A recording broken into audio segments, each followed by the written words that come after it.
Hello, dear students. Welcome to Infinite Classes of Maths. Dear students, today we are going to solve exercise 5.2 of chapter 5 Introduction to Euclid's Geometry. Question 1 is how would you rewrite Euclid's fifth postulate so that it would be easier to understand? Question में कह रहे हैं कि आप Euclid के fifth postulate को किस तरह से इजी वे में लिखेंगे जिससे कि ये समझने में आसान हो। यूक्लिड का जो फिफ्थ पास्टुलेट है उसको हमें रिराइट करना है, यानी कि उसको आसान लैंग्वेज में लिखना है जिससे कि वो आसानी के साथ में समझा जा सके।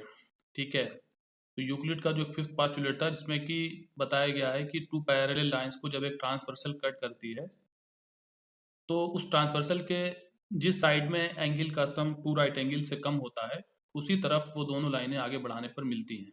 ठीक है, ये फिफ्थ पास्टुलेट है, तो इसको हमें रिराइट करना है, आसान लैंग्वेज में लिखना है। ठीक है, चलिए इसको लिखते हैं आसान लैंग्वेज में। आइए बच्चों पहले क्वेश्चन को सॉल्व करते हैं। फिफ्थ क्वेश्चन में ये कह रहे थे कि यूक्लिड के पास्टुलेट को आसान लैंग्वेज में लिखिए जिससे कि वो समझने में आसान हो। ठीक है, उसको रिराइट करना था। तो सबसे पहले तो हम लोग फिफ्थ पास्टुलेट को समझेंगे कि इसमें क्या बात कही गई है, इसके बाद में इसको हम लोग इजी लैंग्वेज में लिखेंगे। तो जो फिफ्थ पास्टुलेट है वो ये है, if a straight line falling on two straight lines makes the interior angles on the same side of it taken together less than two right angles, then two straight lines if produced indefinitely meet on that side on which the sum of angles is less than two right angles। कह रहे हैं कि अगर to straight lines पर एक straight line fall कराई जाए, ठीक है, तो जिस तरफ एंगल का सम टू राइट एंगल से कम होगा उसी साइड में वो दोनों लाइनें आगे बढ़ाने पर मिलेंगी। जैसे कि फॉर एग्जाम्पल ये हमारे पास दो स्ट्रेट लाइंस हैं, ये दो लाइन हमारे पास हैं, एक मान लेते हैं L और एक मान लेते हैं M, और एक स्ट्रेट लाइन जो है वो इन पर फॉल हो रही है, इसको हम P मान लेते हैं।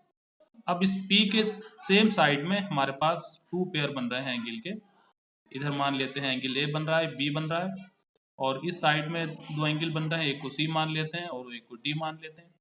ठीक है, तो देखिए इस तरफ देखिए P के इस साइड में जो हमारे एंगल बन रहे हैं वो एक्यूट एंगल हैं दोनों, मतलब कि दोनों ही 90 से कम हैं। तो जाहिर सी बात है जब दोनों 90 से कम हैं तो इनको जब प्लस किया जाएगा तो इनका टोटल भी टू राइट एंगल से कम ही आएगा।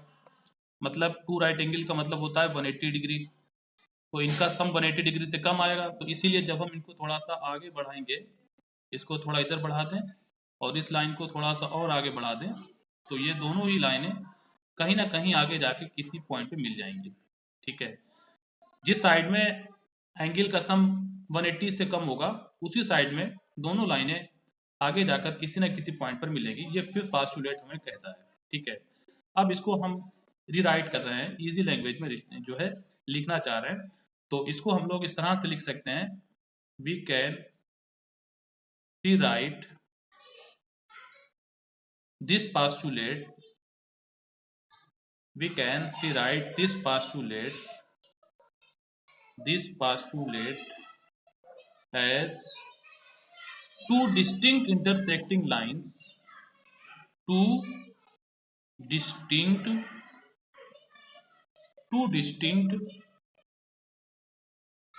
intersecting lines, can not be parallel to the same line.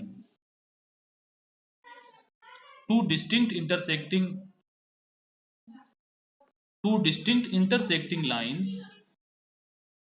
Can not be parallel to the same lines. इस तरह से हम इसको रिराइट कर सकते हैं कि कोई भी दो डिस्टिंक्ट अलग अलग लाइनें, जैसे कि ये L और M, किसी भी सेम साइड के पैरेलल नहीं होंगी।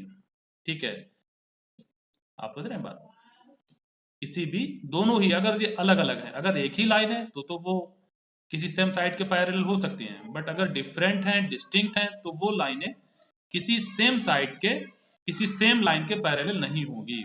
तो इस तरह से हम इसको रिराइट कर सकते हैं। Now solve question number 2 of exercise 5.2 chapter 5 introduction to Euclid's geometry. Question is, does Euclid's fifth postulate imply the existence of parallel lines? Explain. क्या यूक्लिड का फिफ्थ पास्टुलेट पैरेलल लाइंस के बारे में कुछ हमें बताता है? इसको एक्सप्लेन करना है कि जो यूक्लिड का फिफ्थ पास्टुलेट है उससे हमें पैरेलल लाइंस के बारे में क्या पता चलता है। ठीक है, तो डियर स्टूडेंट्स, जो हमारा फिफ्थ पास्टुलेट है यूक्लिड का, पहले तो उसका मतलब समझ लीजिए कि उसका क्या मतलब है फिफ्थ पास्टुलेट का। देखिए, फिफ्थ पास्टुलेट में यूक्लिड ने ये बताया है कि जब टू स्ट्रेट लाइंस को जब कोई लाइन थर्ड लाइन उसको इंटरसेक्ट करती है, उन दोनों लाइंस को, जैसे कि ये लाइन एल मान ली, एक एन मान ली और एक मान ली पी, तो जिस साइड में लाइन के ट्रांसवर्सल लाइन के जिस साइड में एंगल का सम 180 से कम होगा, उधरी लाइन वो आगे बढ़ाने पर मिलेंगी। ठीक है, जैसे ये पी जो लाइन है जो एल और एम को इंटरसेक्ट कर रही है, तो ये इस तरह से चार एंगल बना रही है। एक बना रही है इस साइड में 1 और 2, और इधर 2 बना रही है जिसको मान लेते हैं 3 और 4। तो इस साइड के जो एंगल है वो एक्यूट हैं दोनों। ठीक है, तो इधर आगे बढ़ाने पर ये दोनों लाइनें जो कहीं ना कहीं पे जो है एक दूसरे से मिल जाएंगी। ये फिफ्थ पास्टुलेट हमें कह रहा है कि जिस साइड में एंगल का जो सम है two right angles that is 180 से कम होगा, उसी साइड में लाइनें आगे बढ़ाने पर कहीं ना कहीं पर मिलेंगी। ये तो होगा फिफ्थ पास्टुलेट। ठीक है, अब पैरेलल लाइंस की क्या कंडीशन है, ये देखिए पैरेलल लाइंस ये हो गई, एक हमारे पास एल लाइन और एक लाइन हमने ले ली है एम। पैरेलल लाइनों का मतलब है जिनके बीच में डिस्टेंस इक्वल रहती है, कहीं पे भी आप उनके बीच डिस्टेंस लेंगे वो हर जगह पर सेम डिस्टेंस पर होती हैं, उनको कहा जाता है पैरेलल लाइंस। अब ये एक ट्रांसवर्सल ले लिया मैंने पी, जो इनको इंटरसेक्ट कर रहा है। अब यहाँ पे देखिए चार एंगल यहाँ पे बन रहे हैं, यहाँ पे इसको 1 मान लिया, इस एंगल को 2 मान लिया, इधर वाले इस एक एंगल को 3 मान लिया और एक को मान लेते हैं 4।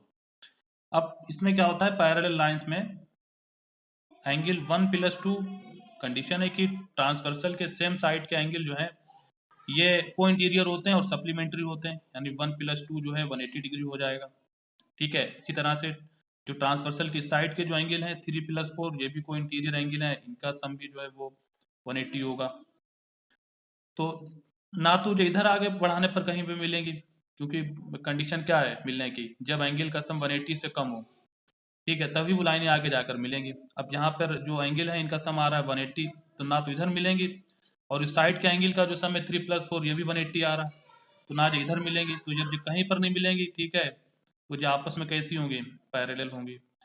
तो लाइनें मिलती कब हैं, जब ट्रांसवर्सल के सेम साइड के एंगल का सम जो है वो 180 से कम होता है, टू राइट एंगल से कम होता है। ठीक है, ये फिफ्थ पास्टुलेट से पता चलता है हमें।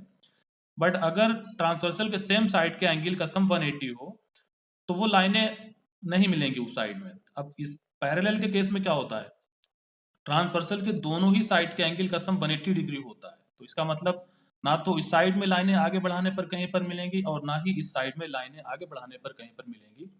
इसका मतलब ये होगा कि वो लाइनें आपस में पैरेलल होंगी। तो पैरेलल लाइन के केस में क्या होता है, ट्रांसवर्सल के सेम साइड के जो एंगल होते हैं उनका सम 180 से कम नहीं होता बल्कि 180 डिग्री होता है। ठीक है, तो इस तरह से यूक्लिड का जो फिफ्थ पास्टुलेट है जो हमें पैरेलल लाइंस के बारे में भी बताता है कि जब पैरेलल लाइंस में ट्रांसवर्सल के सेम साइड का एंगल का सम 180 डिग्री होता है तब लाइनें हमारी कैसी होती हैं, पैरेलल। ठीक है, write down the solution of this question.